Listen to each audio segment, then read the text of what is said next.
ETF index mutual funds నేర్చుకుని stock మార్కెట్లో రాణించాలనుకుంటున్నారా? వెంటనే ఈ నెంబర్కి కాల్ చేయండి.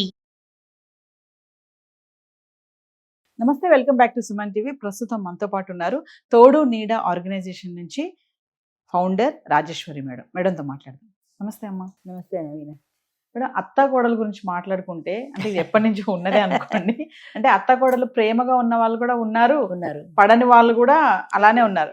వాళ్ళే ఎక్కువ ఉన్నారంటారా? సరే, అయితే ఇక్కడ ఎంతసేపు కోడలికి చెప్తా ఉంటారు చాలా మంది, అమ్మ నువ్వు అలా ఉండాలి, నువ్వు ఇలా ఉండాలి. ఇటు అమ్మ వాళ్ళు అలాగే చెప్తారు, ఇటు అత్తగారింటి వాళ్ళు అలాగే చెప్తారు. మరి అత్తగారికి కూడా కొన్ని చెప్పాలి కదా, నువ్వు కూడా ఇలా ఉంటే అత్త కోడల మధ్యలో గొడవలు ఉండవు అనేవి ఉంటాయి కదా. ఎందుకు అత్తకి చెప్పరు, కోడలికి ఎందుకు చెప్తారంటే? అత్త ఒకింటి కోడలేని ఒక సామెత ఉంది. అత్తగారు కూడా ఒకప్పుడు ఆ ఇంటికి కోడలుగా వచ్చినది. అయితే ఈవిడ కోడలుగా ఉన్నప్పుడు అణిగి మణిగి పడి ఉంటుంది.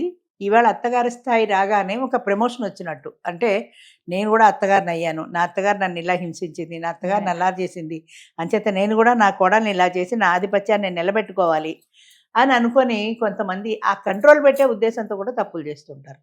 అయితే అత్త కోడళ్ళ రిలేషన్ ఎలాంటిదంటే అది ఒక ఫ్రెండ్స్ లాగా ఉండాలి. అత్త కోడళ్ళు అనేవాళ్ళు ఒక ఫ్రెండ్లీగా, నా కూతురుతో సమానం అని ఎన్ని కబుర్లు చెప్పినా కూతురికి కోడలికి తేడా ఉంటుంది. ఆ పిల్లల్లోనూ తేడా ఉంటుంది, మనలోనూ తేడా ఉంటుంది.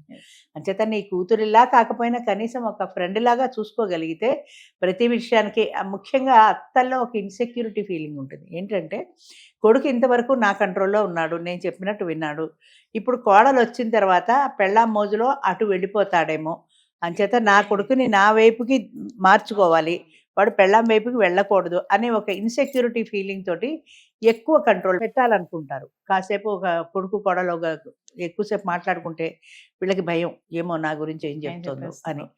అంచేత ఇలా కొడుకుని కంట్రోల్ పెట్టాలనుకునే బదులు వాళ్ళ ఫ్రీడమ్ వాళ్ళకి ఇవ్వండి, మీకు కావాల్సింది మీరు తీసుకోండి. ఒకవేళ మీ అబ్బాయి మోజు కొద్దీ భార్య మాట అంటే కూర్చోబెట్టి చెప్పండి, బాబు ఈ విషయంలో ఇలా ఉంది, ఏది తప్పో రైతే నువ్వే ఆలోచించుకోవాలి. ఇక్కడ క్రూషియల్ పాత్ర కొడుకుది. ఎందుకంటే రాత్రంతా పెళ్ళం చెవిలో తల్లి చెప్తుంది. తెల్లా పెళ్ళమ్మ ఇద్దరిలో ఎవరి మాట వింటాడు? తల్లి మాట వింటే పెళ్ళానికి కోపం, పెళ్ళం మాట వింటే తల్లికి కోపం. పెళ్ళం మాట వింటే పెళ్ళమ్మ బెల్లమును తల్లి అల్లం అయిపోయిందా అంటుంది. తల్లి మాట వింటే అమ్మ కూచిలాగా దాని మాట వింటున్నావా అంటుంది పెళ్ళం. అంచేత ఎక్కడ ఎవరు కరెక్ట్ అయితే అది చెప్పేటువంటి విచక్షణ కొడుకు కావాలి. ఆ కోడళ్ళ కంటే కూడా కొడుకుది చాలా క్రూషియల్ పాత్ర. ఎందుకంటే ఎవరిది కరెక్టు, తల్లిది కరెక్ట్ అయితే తల్లినే సమర్థించు, పెళ్ళానికి నచ్చ చెప్పుకో. పెళ్ళాందే కరెక్ట్ అయితే తల్లికి నచ్చ చెప్పుకో. అమ్మ ఎక్కడి నుంచి అందరినీ వదిలిపెట్టుకుని నా కోసం వచ్చింది కదా, మనం కూడా కొంచెం మా అమ్మాయికి కాస్త మనం ఇంపార్టెన్స్ ఇవ్వాలి కదా అని ఏదో తల్లికి నచ్చ చెప్పుకో. తల్లి రండి తిడుతుంది, పెళ్ళం బెల్లం అయిపోయింది వెధవని, పట్టించుకోకు. అంచేత అక్కడ ఎప్పుడు కూడా అత్తగారు కూడా నేను అత్తగారిని అనే ఆధిపత్య పోరు పనికి రాదు.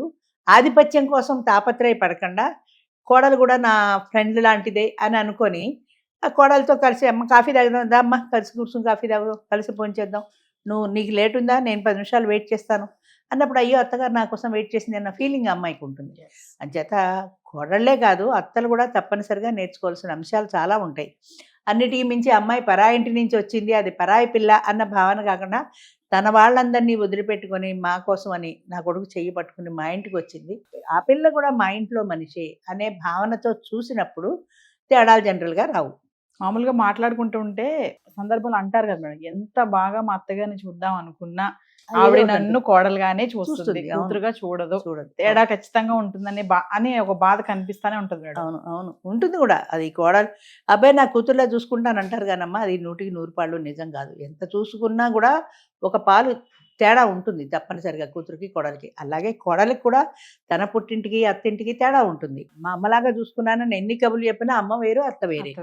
అంచేత నా కూతురులా చూసుకున్నాను ఇవిడ, మా అమ్మలా చూసుకున్నాను ఆవిడ, ఏదో డైలాగులు కొట్టే కంటే ఒక ఫ్రెండ్లా చూసుకోండి. ఇద్దరి మధ్యన ఏ పొరపచ్చాలు లేకుండా కలిసి ఉండడానికి ప్రయత్నం చేయాలి. అది కలిసి ఉండడానికి చేసే ప్రయత్నం కనిపించట్లే ఇప్పుడు అత్తలో కానీ కోడల్లో కానీ.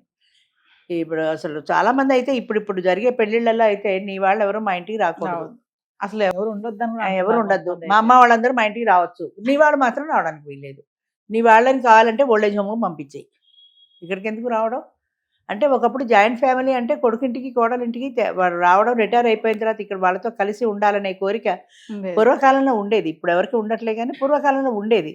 అలా రావడం కోడళ్ళకి ఇష్టం ఉండట్ల. ఎందుకు ఇష్టం ఉండట్లేదంటే అత్త కోడళ్ళకి పడదు కాబట్టి. పడదు కాబట్టి. పడదు కాబట్టి ఎందుకు వచ్చింది రావడం, ఏదో గొడవలని ఓల్డేజ్ హోమ్లో పడేస్తే పోతుంది కదా అన్న భావనతో ఉన్నారు. మా అమ్మ నాన్న రావచ్చు, ఎందుకంటే వాళ్ళతో నాకు పేచీ లేదు కదా. పేచీ లేదు. మా అమ్మ నాన్నకి పేచీ లేదు కాబట్టి వాళ్ళు రావచ్చు, వాళ్ళందరూ ఉండొచ్చు. కానీ వాడికి అనిపిస్తుంది కదా, నీ అమ్మ నాన్న వాడికి ఏంటి రిలేషను? నీ అత్తగారు నీకు రిలేషన్ కానప్పుడు, నీకు బంధుత్వం లేనప్పుడు నీ తల్లితో వాడికి ఎలా బంధుత్వం ఉంటుంది? అంచేత నా తల్లి నాకెంతో, వాడి తల్లి వాడికి అంతే. నీ వాళ్ళు రావచ్చు, నా వాళ్ళు రావచ్చు అనే భావన నీలో కనిపించినాడు. ఆ కొడుకులో కూడా తేడా రాదు. ఇంకా కొంతమంది కొడుకులు ఉంటారు మేడం, అమ్మ ఉంటారు. కూచిల్లా ఉంటారు వాళ్ళు. ఉంటారు. ఎంతసేపు అంటే పెళ్ళయి పిల్లలు పుట్టినాక కూడా అవును. ఆ అమ్మ చెప్పిన మాటే, అమ్మకే అవును. ఇంపార్టెన్స్ ఇవ్వడం, ఇది భార్యని అందుకే neglect అన్నా చేయడం. నేను, చాలా క్రూషియల్. కొడుకు పాత్ర చాలా క్లిష్టమైన పాత్ర. ఎక్కడ పెళ్ళానికి విలువివ్వాలో తెలియాలి, Yes. ఎక్కడ తల్లికి విలువివ్వాలో తెలియాలి. తల్లికి విలువివ్వాల్సి వచ్చిన చోట పెళ్ళాన్ని కంట్రోల్ పెట్టుకోగలగాలి. పెళ్ళానికి విలువివ్వాల్సి వచ్చినప్పుడు తల్లితో చెప్పుకొని కన్విన్స్ చేసుకోగలగాలి. Yes. అది చాలా మందిలో అది లోపిస్తుంది. అది లోపించడం వల్ల చిన్నప్పటి నుంచి అమ్మ కూతురులా పెరిగాడు కాబట్టి అమ్మ మాటే వింటాడు. ఈ పెళ్ళాం వచ్చిన తర్వాత పెళ్ళాం బెల్లవని కొంతమంది పెళ్ళాం మాటే వింటారు. అది అది కొడుకు పాత్రలో ఉంది. Yes. అది ఇద్దరిని బ్యాలెన్సింగ్ గా చూసుకోవాలి, ఎవరిని నెగ్లెక్ట్ చూసుకున్నప్పుడు చేయకూడదు. ఇద్దరిని ఎవరికి ఇంపార్టెన్స్ ఇవ్వాల్సి వచ్చినప్పుడు వాళ్ళకి ఖచ్చితంగా ఇవ్వాలి. అయితే ఎక్కడ ఎప్పుడు ఎవరి మాట వినాలనేది కొడుకు తెలియాలి. ఏ తెలియాలి. పాయింట్ కరెక్ట్, ఏ పాయింట్ దగ్గర ఎవరిని సపోర్ట్ చేయాలి Yes. అనేది అది కొడుకు తెలిసి ఉండాలి. ఇద్దరిని అప్పుడు సమానంగా చూసుకోగలిగినప్పుడు అన్నిటికీ మించి ఈ తల్లి, ఈ కోడలు కూడా వేరే ఇంటి దగ్గర నుంచి వచ్చినా నా కొడుకు కోసమే వచ్చింది కదా, మా ఇంటికి వచ్చిన మెంబరే కదా, ఈ అమ్మాయి పరాయి వ్యక్తి కాదు, తన వాళ్ళందరినీ వదులుకొని మా కోసం వచ్చింది అన్న భావన అత్తగారిలో ఉండాలి. అలాగే కోడల్లో కూడా నేను ఈ ఇంటికి వచ్చిన తర్వాత ఈ ఇంటి మంచి చెడ్డలు నావి, ఇంటి బరువు బాధ్యతలు నావి అనే ఫీలింగ్ కోడల్లోనూ ఉండాలి. Yes. అది లేనప్పుడు ఈ గొడవలు తప్పవు, అవి ఎప్పటికైనా అంతే. Thank you. మంచిది.